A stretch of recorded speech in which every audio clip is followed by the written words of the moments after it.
শারমিন, শারমিন কোথায় তুমি? আমি এখানে। আরে তুমি তরকারি কেন বন্ধ করো? খুশির একটা খবর আছে। কি খুশির খবর? তুমি কি লটারি জিতছো নাকি?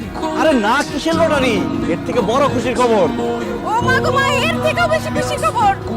উফ, খুশির খবরটা শোনার জন্য আমার মন টানটান করতেছে। কি খুশির খবর, তাড়াতাড়ি কও। তোমার আব্বা মারা গেছে। ও কি? আমার আব্বা মারা গেছে? হ্যাঁ, তোমার আব্বা মানে আমার শ্বশুর মারা গেছে। আহা শারমিন, এরকম একটা খুশির দিনে তুমি মরা কান্না শুরু করলা কেন? চুপ করো। আমার আব্বা মারা গেছে, আমি কান্নাকাটি করবো না তো কি নাচানাচি করবো? অসভ্য ইতর বদমাইশ ফাজিল লোক। এই, আমার বাপ মারা গেছে, তুমি কিভাবে বললা যে এটা একটা খুশির খবর? হ্যাঁ, তোমার তো কোনো ভাই নাই।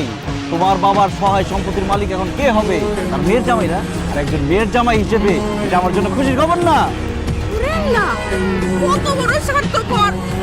আমার আব্বা মরে গেছে আর সে আছে সম্পত্তি লইয়া। আমি এতদিন এই দিনটার অপেক্ষায় ছিলাম যে কবে তোমার বাবার সহায় সম্পত্তির মালিক হবো আমি। আরে সেই মহেন্দ্রক্ষণ চলে আসছে, আমার যে কি খুশি লাগতেছে। এখন এসব মরা কান্না বাদ দিয়ে তাড়াতাড়ি তোমাদের বাড়িতে চলো, তাহলে তোমার বোন আর হারাম করতে হবে, সব সম্পত্তি দখল করে নিবো। তাহলে আসো। আরে আগুন জ্বলতেছে তো চলে